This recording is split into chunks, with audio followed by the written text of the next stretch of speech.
Hello, everyone, and welcome back to the Sher Vancouver podcast. Today, we have two trailblazers with us who are paving the way for queer Asians here in Vancouver. Van and Bella are both entrepreneurs, DJs, and serving Asian excellence every month. They are the founders of Ricecake, Vancouver's premier Asian party, where they celebrate with LGBTQ+ Asian community. Welcome, Van and Bella. Hi. Hi. Thanks for having us. Looking good, looking good. Thank you. Are we? Yes, yes. Y'all are looking great in the shadows too. Yeah, Neri. Thank you. Yeah. Do y'all pop in at any point? Oh, getting it. Do y'all pop in at any point? Yes, no. No. We know. This is all about you today, both of you. Yeah. Let's jump into it. Can you share a little bit both about yourself and how you two ended up working with each other? Van, Yeah. go ahead. Well, my name is Van. I am the founder and the founder of Ricecake. I also perform in drag as Sher, which I'm also the mother of the House of Rice, an all-Asian drag family. My pronouns, I go by any and all pronouns, but preference for they, them. And yeah, we've been doing Ricecake for like 4 years now. And I started working with Bella through when I met Bella through DJing, and when I started Ricecake, I immediately loved Bella's sound and I wanted you to get on board ASAP. So my name is Bella. I use they, them pronouns. And yeah, Van and I have been friends for as long as we've been doing Ricecake, maybe a little bit longer. But yeah, Ricecake all started, when Van asked me to DJ a queer Asian party, the first idea that he had after moving to the city and not seeing that kind of representation already in Vancouver. And we had our first party in the West End. It was an instant success. We had people packed on the inside and more flowing around the block outside. Instantly overgrew, like as soon as we started, and moved on to a bigger venue. Then we made it official as partners. And yeah, we've been kind of rolling together for the last 4, coming up on 5 years. Yeah. Wow. I thought it was gonna be like a one-off, like a party event kind of thing. But yeah, as Bella said, like the venue had never seen a lineup like all the way down the block. It was around the corner. There was like an hour wait. What? And a lot of people came up to us and said like, this is like a party that we didn't know we needed. And yeah, that just like was the catalyst for making us keep going on this. What year was that? 2018, May 11th. Oh, 2018, May 11th. Mhm. I wonder who's listening was at that party. Yeah. I know I saw a special on you, Van, as well on CBC, which was so cool and amazing. It just showed you how you guys brought that together. I'm so happy that they did that showcase on you. So if you are listening, check it out on Van with Sher. Yeah, CBC Arts. Yeah, CBC Arts. It was Drag. Canada's a drag. That's right. Yeah. Ooh. And if you're flying an Air Canada flight, I think it's even in the in-seat entertainment. At least that's where I watched it. Did you mention that you moved here, and you saw Yeah. that the scene was not popping here? Where did you move from then? So I moved from Toronto at the beginning of 2015. And in Toronto, there was during university, I always went to this party called Asian Express, and it was like a big quarterly nightclub event for Gaysians, with a drag show and mostly just big DJs and go-go dancers and stuff. Mm-hmm. And moving here, just knowing that there's a high there's a smaller population in Vancouver, but there was a higher concentration of Asians as a demographic, and I found it weird that there wasn't any sort of spaces for the Asian community in the queer nightlife. Not even a single one-off event or things like that. And looking back now, I'm there just wasn't a lot of venues at the time either, which means there's not enough space for parties and events. But yeah, I saw that there wasn't anything for the our community, so. Wow, Here that's we how you are. both Here we are are. here. Yeah. And now it's later. how many parties now? Yeah, I don't know. I've lost count, Yeah. honestly. We're kind of averaging, now, these days, we're averaging a party a month. Yeah. But back then it was kind of more like, okay, we started with one, then a few months later, then it was Pride, then we started doing like what? I guess 4 a year now, then like 8 a year, now we're at like 12 a year. Wow. Yeah. The progression has been real. Yeah. That's awesome. Congratulations. Yeah. Yeah. Honestly, I feel like it's not literally like I can't take all credit for it, because I feel like if the queer Asian community didn't show up, then we would not be here. So I mean, I'm just like glad that we're able to facilitate a space where people do feel so like seen and safe, and like, you know that what we're doing resonates with enough people that they are consistently coming out. Yeah, and we've also like reached out, or like branched out to like other non-nightclub events as well, because we also want to reach like the queer Asian youth as well, Yes. who aren't legal to go partying and stuff. So we've also started our like Dragon Dim Sum events. We've like collaborated with some. We're collaborating with a lot of different organizations to try and come up with more events for the community as a whole. Yeah, That's I love huge, that you guys have the dim sum events, because you're saying that it's all ages. And I know you were telling us a story when we had our like meet and greet about a kid that was dressed up and they won the contest, and that's so amazing. That was hilarious. Oh my If you want to gosh. share that mini story Yeah, with that everybody. was like such an amazing moment. It was for our Halloween dim sum this past October. So we decided to do like a costume contest with a bunch of prizes. And there was a kid that walked in, and I was like, "Oh, you don't have a costume?" And it's like, "Yeah, I don't wanna enter." And then I think because after they like this the kid saw all the other like even like all the adults wearing costumes and stuff, and like disappeared. And then because also in Kulti you can see like the window, like the windows are really large and you can see the sidewalk. You just see this little Scream costume like walking back towards the front door, and then comes in and then like enters the contest. Stomps the runway. Literally just like slays the runway. Is like nice. the sassiest walk in this this like 3-foot Scream costume, and like just like pounding that runway with so much power, and the entire room was screaming. Aw. Like everyone was standing up and just cheering this kid on. Yeah. And yeah, it was like obvious, like that was a clear winner, and they won a gift bag, I think, or like with a bunch of prizes from JQ Clothing, which is like awesome like queer clothing store to like to cater to a lot of like the younger folk who don't feel comfortable shopping for other gendered clothing and like mainstream stores. Then like also won a giant bottle of vodka for their mom. Yeah, Solid. there's like a huge prize pack, so it was really cute. Yeah, no, that's awesome. We're still gonna have to check that out, and I know you guys are having an event coming up soon, so Yes. hopefully we'll check that out. But we'll transition over to you, Bella, as well. Like you've been ripping up the pounding the DJ sets at all the fun events, the queer events, for a very long time. Me and Sharon have been to those. Definitely Van Up, been to the parties. Babes on Babes, you know. So tell us a little bit about your history. Like, how'd you get into DJing? So it's a funny story how I got into DJing. It's like silly but true. I was trying to put myself through college. I went to school for television production, and I went to BCIT, where like you pretty much like live and sleep at school. Like it's a really, really intensive program. And so the only hours I had available to work were like evenings and weekends. And I found this job on Craigslist that was looking for a music coordinator. It wasn't for like a DJ or anything. But anyway, I applied for the job. I was like, oh, I have a vast taste in music. I'm excellent at customer service. People generally like me. And those were the requirements for the job. So I threw my hat in, I got the interview, and I nailed the interview. And the next thing I know, this guy is like training me how to be like a DJ for corporate events and weddings. And so that's kind of how like my DJ foundation started, in a very like kind of customer service oriented like framework.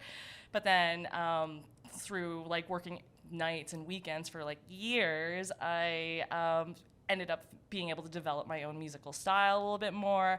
Then like my friends who knew that I DJ'd on the weekends were like starting to become more of party promoters. So like all these like queer events just kept reaching out to me and be like, oh, are you like booked tonight? Do you want to like throw down a set? And so, I mean, there's some parties that like don't even exist anymore. Again, like Denim Vest was a big one that I DJ'd Remember a lot. that, yeah. I was also part of a DJ duo for like a significant amount of time called Body Party. So that was a huge part of my DJ career, like coming up in like the queer club life. And then Body Party dismantled, but then I just started continuing doing it myself, and I've just been DJing under my human name Bella C ever since. And yeah, honestly, I feel really blessed to be able to look back on like how much I've accomplished, considering I kind of got into DJing by accident. That's so awesome. I mean, you are one of the only queers Asian DJs in Vancouver, is that correct? I mean, I feel like I'm not the only one. I definitely was the only one for a really long time, but now I see a lot more out there. And it actually is so funny because when Van hired me to DJ the first Ricecake, he was like, "You should be like just DJ the whole night." I'm like, "Oh, that's a lot. Like that, I can do it. I can DJ like 6-8 hour gigs. I've done it before, but I mean for like a club environment, I just feel that like also if you're trying to do like this like rally a community together, for me it made more sense to like reach out to more people, because then they bring their friends too, and for me that's how you build community, right? You get like a bunch of like people who don't know each other but have this one thing in common, throw them all in a room and like magic happens, you know? So but going back to those days, since I was one of the only ones, it was really hard to find DJs who were also queer and Asian, because that's kind of the only requirement when it comes to booking Ricecake. You got to be queer, you got to be Asian. Like if you don't fit those things, then I'm sorry, we're not going to hire you. So anyway, it's gotten a lot easier over the years booking, because I feel like Ricecake has maybe like inspired some folks, like from performers to DJs, but it's definitely been easier for me to find people to book. Yeah, definitely. Like that exactly talks about like the need for it, because when I brought you the idea, we had no names. We had maybe two other names to like book from, and now we have like a much bigger repertoire of like people for DJs and performers. Like I feel like even when I started at like Ricecake and I started doing drag, like there were maybe like a handful of Asian performers, and then this past Pride last year's Pride we were able to hire like 20 drag performers, all Asian. Wow. It was And now like we're kind of at this point where, sorry, I didn't mean to cut you off. No. Now we're at this point where I feel like we are entering one of our biggest Pride seasons, and I feel like we need to get to a point where we like matrix it all out, like so we don't like, so we can give as many different artists as many opportunities as possible, right? Like, because we have like a lot of slots to fill, and I'm just really excited to see how many different names that we can continue adding to our booking list.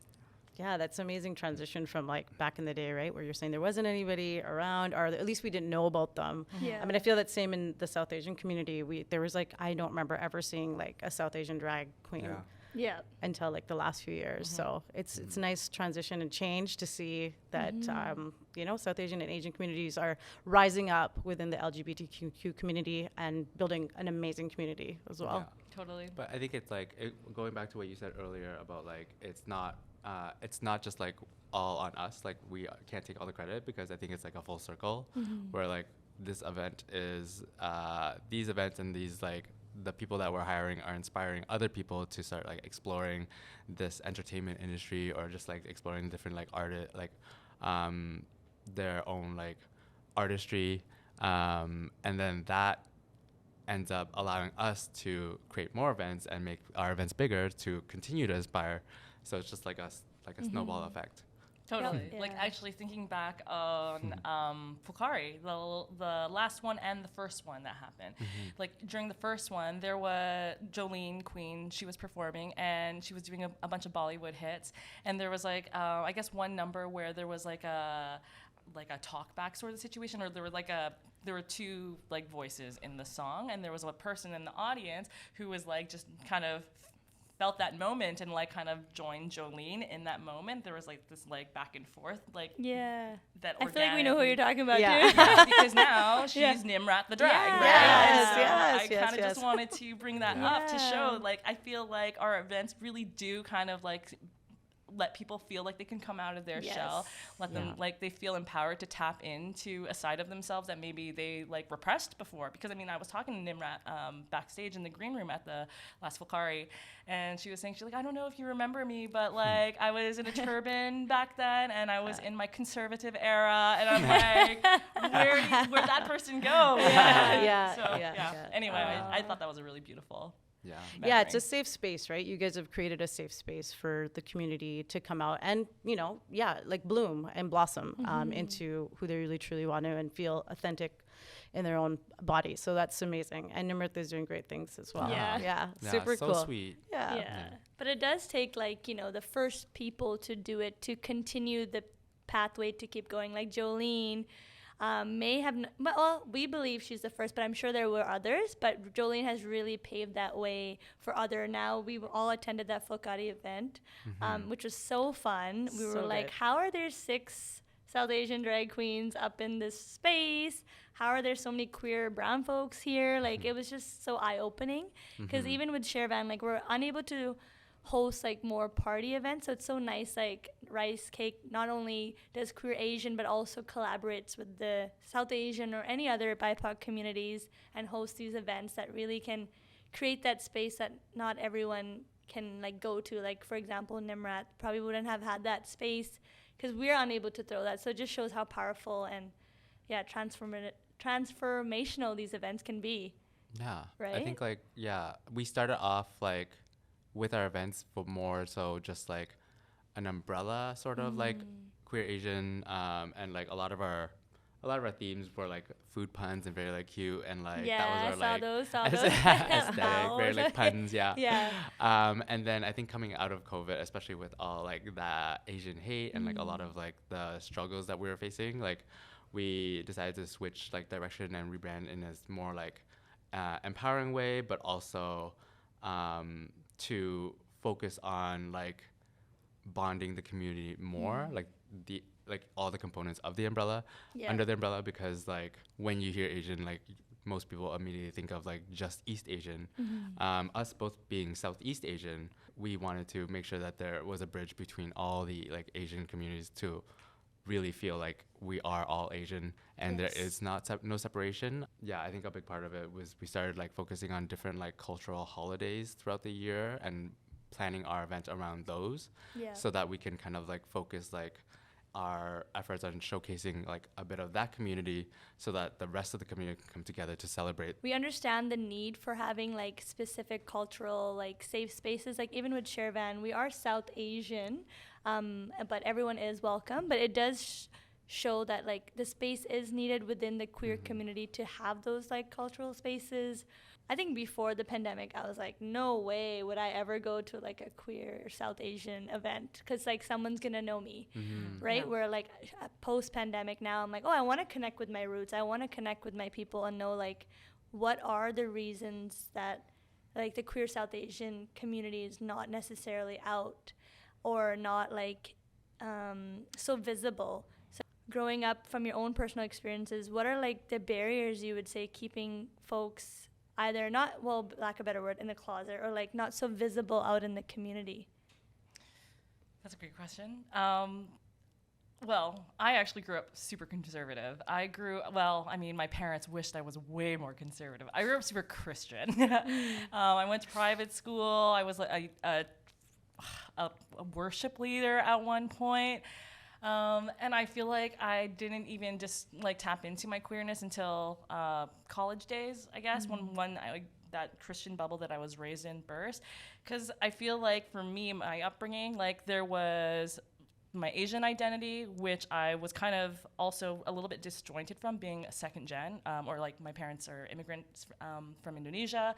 They brought my baby sister here, then they had me, so I don't know, was that first gen or second gen? Anyway, I was very detached from my own cultural identity, and then like thrown into a really conservative like conservative bubble. Like those two parts of my identity, I just felt always so detached from. I knew that like this like queerness part of myself was something that like the Christian world would not accept, and then like throwing the Asianness on top of it, where it's also like there's a huge disconnect. I think it's just, for me, it was like oil and water. I don't even want to like try to like throw those two things in the same jar and see what happens, because I know that when it did all kind of come to a head, my mom just like cried for forever. My dad tried to pray it away and stuff. And then the only thing that I could do was just like move out and just like forge my own path. And then honestly, when Van did reach out to me, that was kind of the only time that I was like, oh yeah, like I can embrace being queer and Asian at the same time. Honestly, it wasn't until that actually happened that I was like, oh, I don't have to like compartmentalize these two separate parts of myself anymore.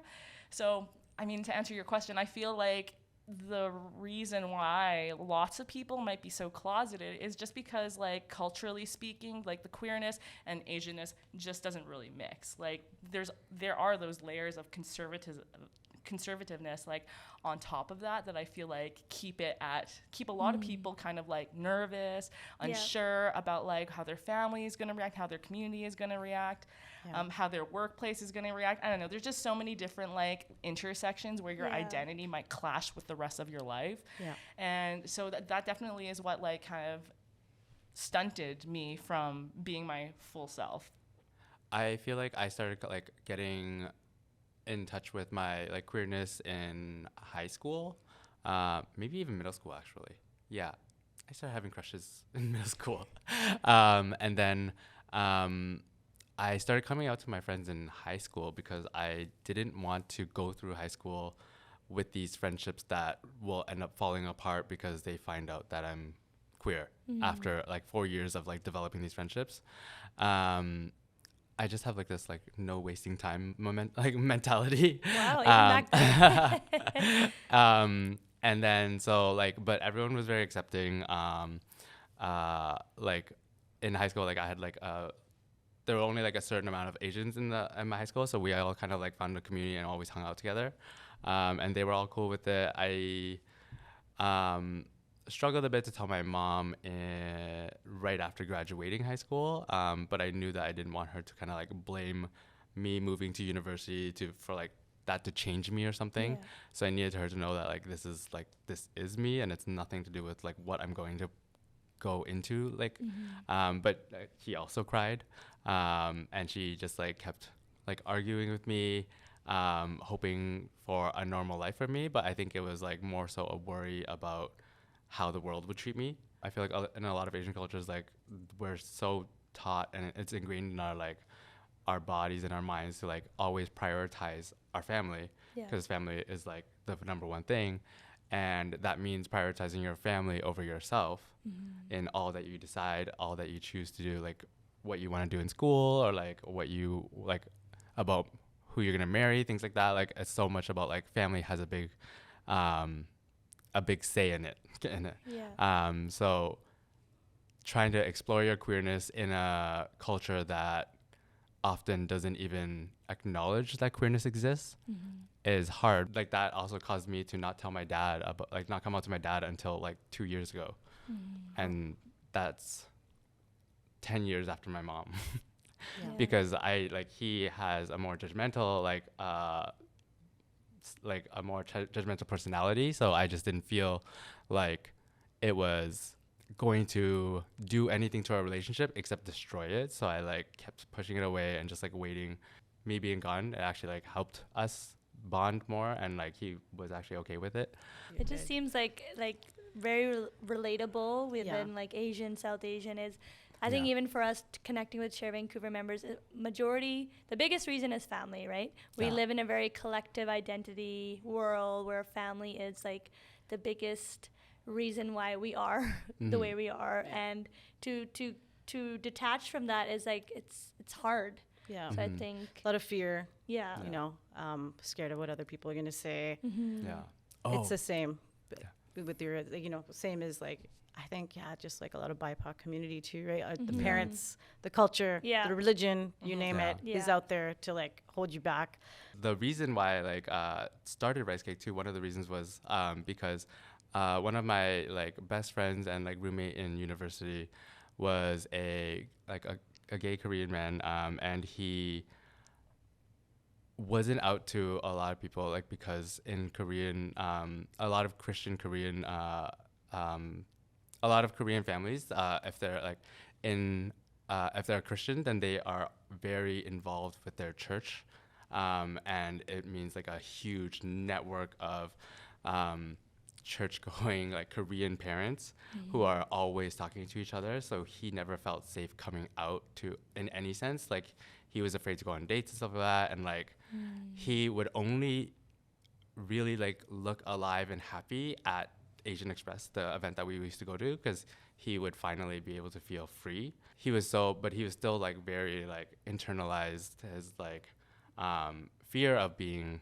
gay and being outed, that like he wasn't even like super like comfortable with drag at the time and stuff like that. So like this event was a way to expose drag to people who are kind of like still exploring their queerness, but without putting it in their face with like an entire drag show where you have to sit down and you have to pay attention. It was more like it's a part of the party, but it's just like an additional like accent to the party that kind of hypes it up and introduces you to drag, but doesn't make you like sit down and watch and like put your phones away kind of thing.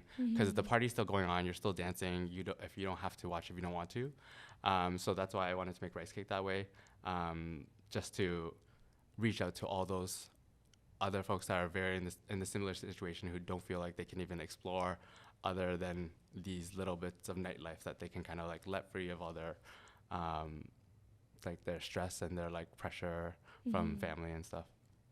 And you feel that, like, I feel like at the last Phulkari event, we were like, whoa, you can like just be yourself. You can just have a good time, and you could just tell. I mean, we're all like, everybody was really free. Yeah. Like having a blast. Yeah. The first Phulkari, like last year, oh my God, I cried so much at that one. It was such a beautiful night, and just to see like this huge demographic that like is celebrating and just like getting into their queerness, but we hadn't seen a lot of them before. It was magical. We're like, we have to do a second one for sure, and like have to do it again. Yeah. And then a third one, and then a fourth Yeah. one, and then it's just like It's we're like- gonna be like Phulkari 100. Well, I think it was honestly like that was a huge like the success of the first one was a huge reason why we kind of started doing more of the cultural pivot. Like I can't remember the one that we did to celebrate the Thai community. Kanari. That was Southeast Asian Kanari. There was the water one. Oh, Songkran. Songkran. Yeah. Thank you. Yeah. Oh. Better research than I am. Yeah, Yes. so that's for Thai New Year's, yeah. Yes. So that one was like, that was another one where we like kind of honed in on like a cultural celebration again, to kind of bring like light to not just being Asian. It's like, what does it mean to be Thai? You know what I mean? And so, I don't know. Yeah, I remember like that room for the first Phulkari was just like so vibrant, and it wasn't just like brown faces or like Southeast Asians. Like it wasn't just Asian folks in there. There were like indigequeers there. There were like all of our even our white friends who are allies of us, like BIPOC folks. Yeah. And like everyone had the same feedback. Everyone's like, "Whoa! Like this room is alive," you know. So, yeah, I think that was like a huge like shift, or like a momentum shift, a focus shift for us to like really, like we gotta like we've built this community celebration like thing. Like let's keep it going. Keep it going. For sure. I remember hearing comments from both last year and this year. It was like comments from people who are like, I've never danced to Bollywood ever, and it was like the most fun. Yeah. Growing up in Hong Kong, we would go to not to drag dim sum, but to dim sum. Wish I did. But just, it's such a conservative, like busy, hustle bustle, like dim sum environment, you know, with grandparents, parents, kids. So how did you think of drag dim sum? Because like we mentioned, it's very contrast. So can you walk us through also the popular drag dim sum event? Yeah. Like you said, it's like, it is a very family, family dining moment. My immediate family would always go to dim sum on holidays because everything else is often closed, but also because it's something we always like. It was like a treat to ourselves, because then my aunt and then her family would always like join us as well. So we'd have a table of like 12.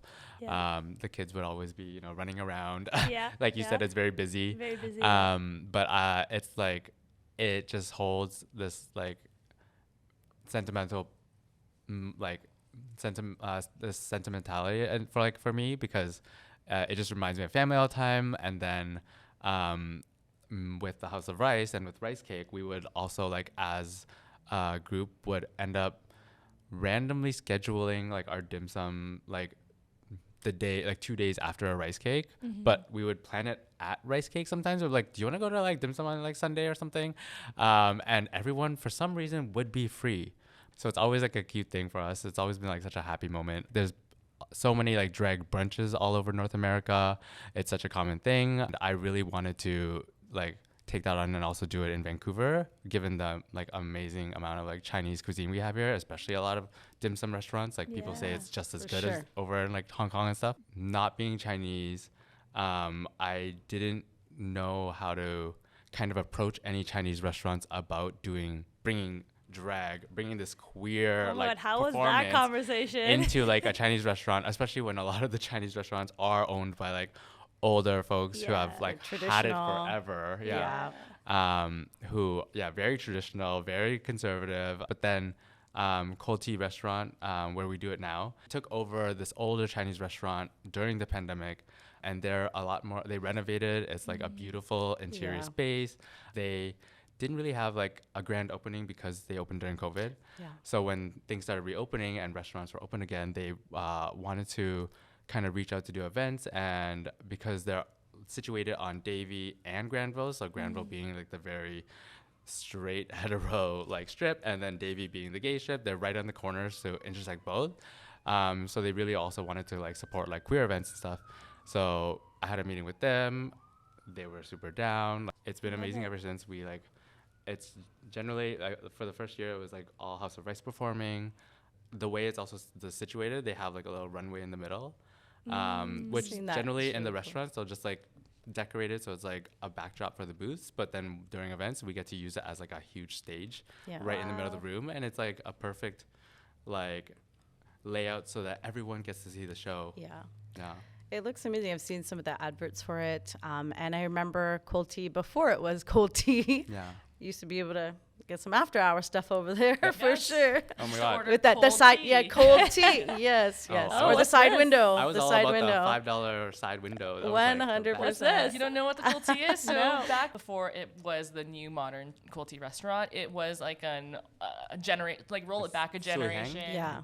And they had like a little takeout window, but like because it was on the Granville Entertainment Strip, a lot of people who like busted out of the clubs after Last Call was done would go to this restaurant and order cold tea, which is basically beer in a teapot. But they would sell it to you after hours, low key, you know? Or a six pack. There you go. Exactly. Gosh. Wow. Love that.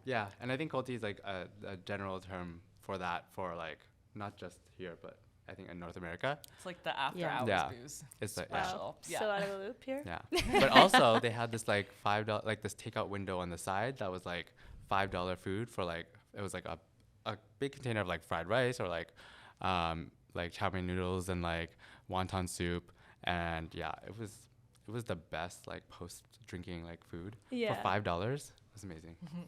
You have the next drag dim sum coming up, and we'll continue to do so because it's so popular. We were just looking at our year of events, and the next one will be June 18th. Okay. Oh, perfect. Nirina, we need to go. We need to go. We'll be there. We're going to like take it back a few years, starting in the pandemic. Actually, it's been 3 years now, which is crazy. And we're still kind of in it as well, right? Just like the Asian hate that came with that. How did you guys navigate that and process all that? And is it still happening? I kind of feel like we were processing. I think everyone in the Asian community was having their own like way of grieving. But us as an organization, as Ricecake, I think we felt more like of a responsibility to like kind of show up, not with just doom and gloom, but like here's a little like glimmer of hope sentiments, just because I feel like we are such community leaders. People do look towards us for like that queer Asian like sort of resilience. And so Van did an art piece, an art piece kind of like speaking of to like, you know, all the Asian hate. We did some posts on social media about like, you know, like stop your Asian hate, you know. We did like a also like a 3-post like sort of like self-care checklist to kind of remind the community that like, yes, this is happening, yes, this is actually time, but like make sure you're taking care of yourself, make sure you're reaching out to your like your community, your friends, your family, because it's been hard on all of us. But yeah, we kind of like tried to like help push people to like make sure to check in on yourself and check in on your family. Yeah, you guys are a pillar of support within the Asian community, which is amazing. Yeah, and I think also, the whole, like, all of North America was under the same situation. So, like, a lot of, like, queer Asian organizations around the continent was banding together. Like, we did collabs online. We did, like, a digital show where, like, Ricecake got to showcase. It was organized by Hot Pot Community in Toronto, and they like had a showcase of Ricecake. They had a showcase of Nuho Queen, which is a Toronto party, a showcase of Bubble Tea, which is from New York, a queer Asian party in New York. Wow. So there was a lot of things that were collaborative efforts from the queer Asian communities around this continent to try and uplift the entire world. There were definitely like many mornings where I would like wake up in a doom scroll where I'm just like cruising past like one story of like violence against an Asian elder after another and after another and after another. So I kind of felt like I know that I wasn't the only one like waking up with these like really horrible this horrible news spiral. And I feel like when we did those posts and like kind of started collaborating with these other community groups, it was like a really nice reassuring moment that like, hey, we're all in this together, and we can, just as much as we can all feel super crappy, we can also band together and try to lift each other up. And then kind of coming out of the pandemic, I feel like that really helped build up a lot of steam.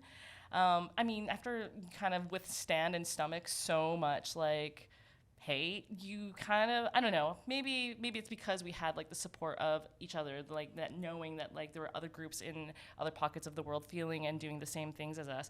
I felt like it kind of did like help us, you know, grow resilient to come out of it a lot stronger.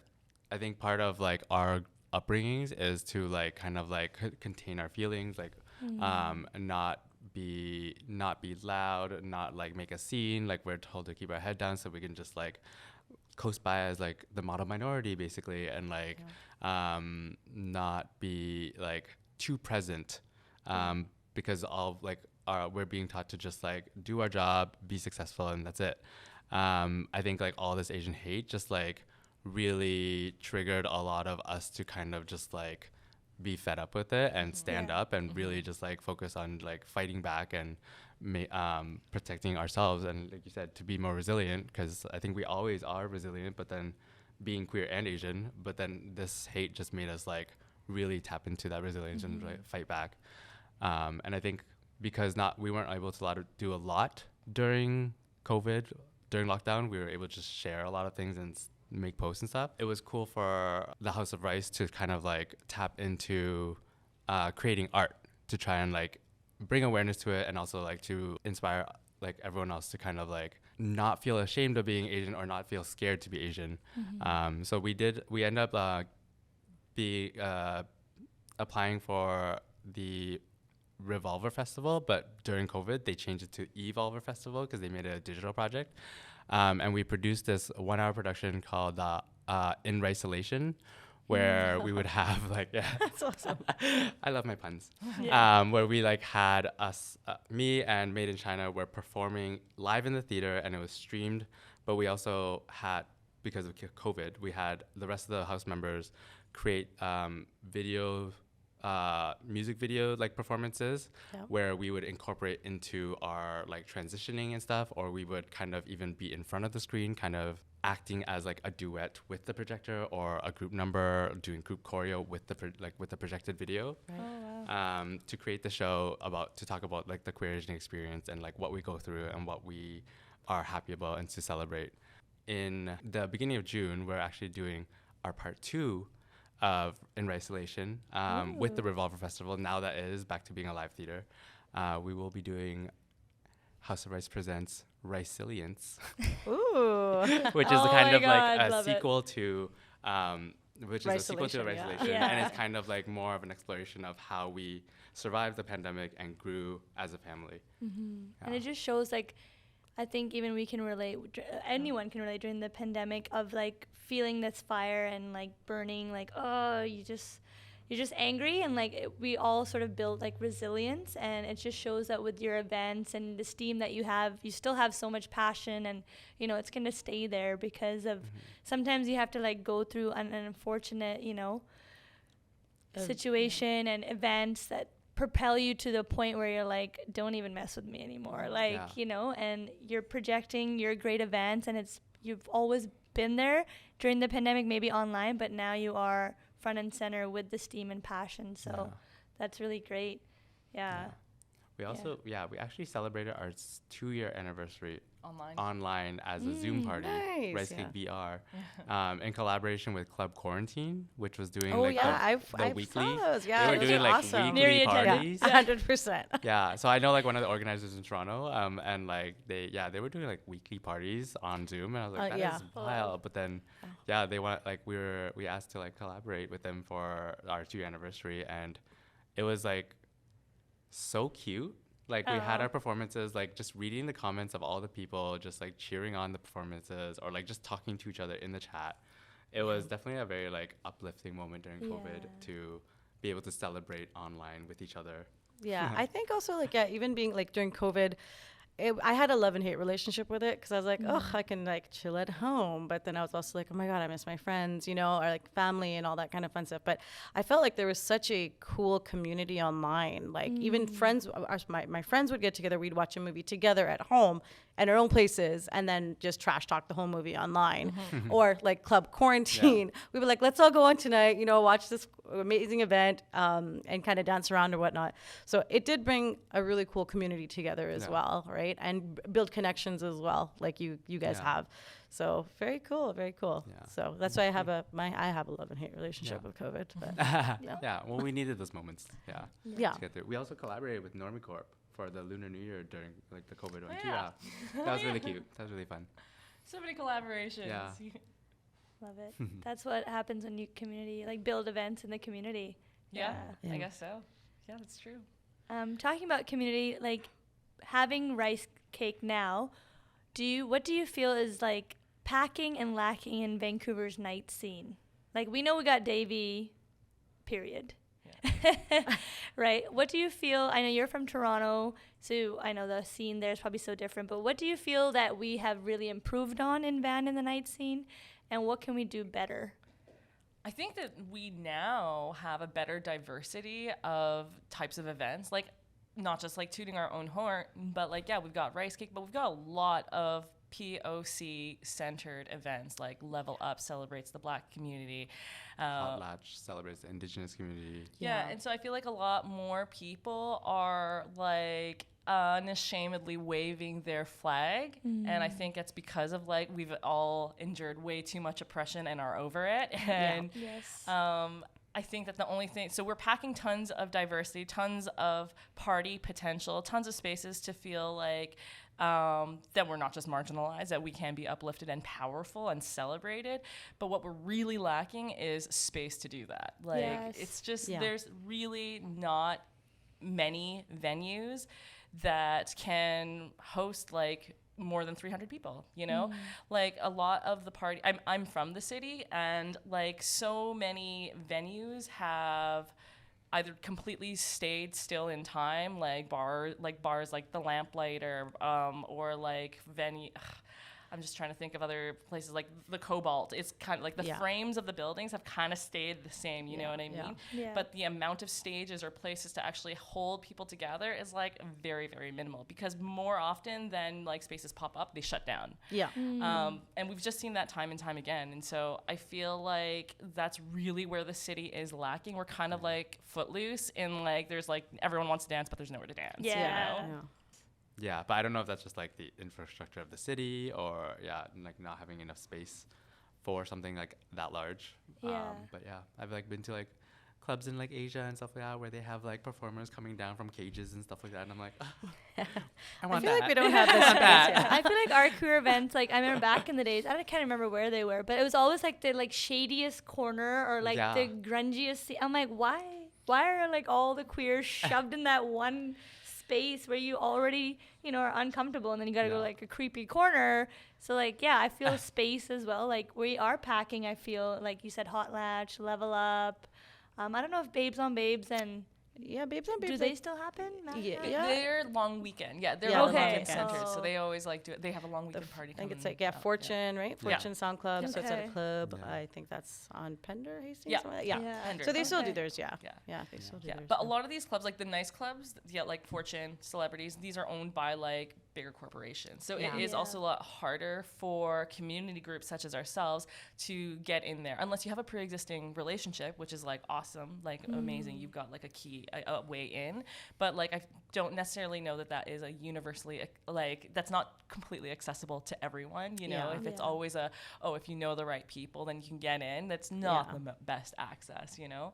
Yeah. What kind of advice would you guys give your guys' Asian siblings, you know, in the community listening to this episode? How can we support and collaborate more with each other to create these beautiful events that you guys are also hosting? Well, I would say just do it. Just go for it. Like no idea is too small, and I'm a strong believer that you should always start before you're ready, because you'll surprise yourself at what you can accomplish. If you put an idea out there that you think is maybe just a half-baked idea, but like you've got like someone who's thinking the same thing right next to you, who knows? You could be like popping things off in like for 5 years and forever, you know? Yeah. Like so. I mean, look at YouTube. Yeah. Right. This podcast. Yeah. Yeah, so I mean, like, if there are any queer siblings out there who have like a glimmer of an idea, like, oh, maybe I want to get into drag, or maybe I want to start producing music, or maybe I just want to throw a small party, then just do it. Just do it. There's nothing to be scared of. You literally have nothing to lose. And if anything, the community is going to completely support you, and you'll surprise yourself. And also, don't be afraid to ask. Like, reach out and ask. Like, I used to have a really hard time with reaching out and asking for help about anything. But yeah, a lot of it is like the moment you just ask, someone will say yes. Yeah, that's true. I firmly believe in that too. My mom always said that if you don't ask, you don't get. Yeah. Right. And there's no harm in asking. Exactly. So, to everybody out there, just ask. You know, That's how we got you the both on the takeaway. podcast. That's right. Just ask. Just ask. Literally. No harm. Love that. Well, we are wrapping up now. So we want to say thank you both for being on the podcast and sharing your lovely stories and all the history of where you guys came from, where you started, and how you guys have both evolved. Did you guys want to spit out your guys' handles on Instagram and how people can link up with you guys? Social media wise? Plug the upcoming events. Oh yeah, sure. Yeah. Okay, so the first important plug is definitely like all of our events will be listed on our website, ricecake.events. That's the website. You just type in ricecake.events. It's also our handle on Instagram, And so Facebook. and Facebook. So it's really easy to find us. Just ricecake.events anywhere on the internet. And as far as what's coming up next, we've got Dragon Dim Sum June 18th, and then we are actually moving pretty quickly into Pride programming, which April is 1st. going We to have be our massive. 5-year anniversary on May 26th. Oh yeah. Oh, Yes. 5 years. That's right. How could I forget celebrating our anniversary? Yeah. Yeah, May 26th. That's going to be at the new venue. Yeah. The Birdcage, the new yes. Eastside Studios venue. Yes. Ooh. Yeah. So they revamped that? They've rebooted it. So they've got a new building. It's getting a facelift as we speak right now. What? Yeah. Okay. Yeah, I was literally just in there before entering here, and like the Sweet. bar is being sanded, the Wow. Yeah, Exciting. Yeah, everything's happening. A lot of stuff is happening. It's going to be great. A lot to happen between now and May 26th, but it'll be great. We'll be ready to warm everyone who wants to come through. And then Dragon Dim Sum on June 18th, and then the Pride stuff. Pride stuff, yes. Lots of Pride stuff. Yeah, we've got like a bunch of collaborations coming up, but just to keep it concise, they'll all be listed on our website, ricecake.events, but you can look forward to us doing something big with celebrities, doing something big with Vancouver Pride Society, doing something big at the Birdcage. It's going to be a very, very large rice cake summer. Amazing.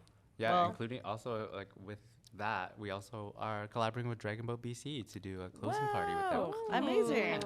And we'll be doing another night market with Vancouver Mural Festival. We did one earlier this year. We'll be doing another one this summer. So yeah, collaborations abound around the corner. You guys Lots got of like things. events galore coming up. Yeah. So everybody stay tuned. Check them out online. Yeah. And I think that's a wrap. So we can say bye on 3, 2, 1. Bye. Bye.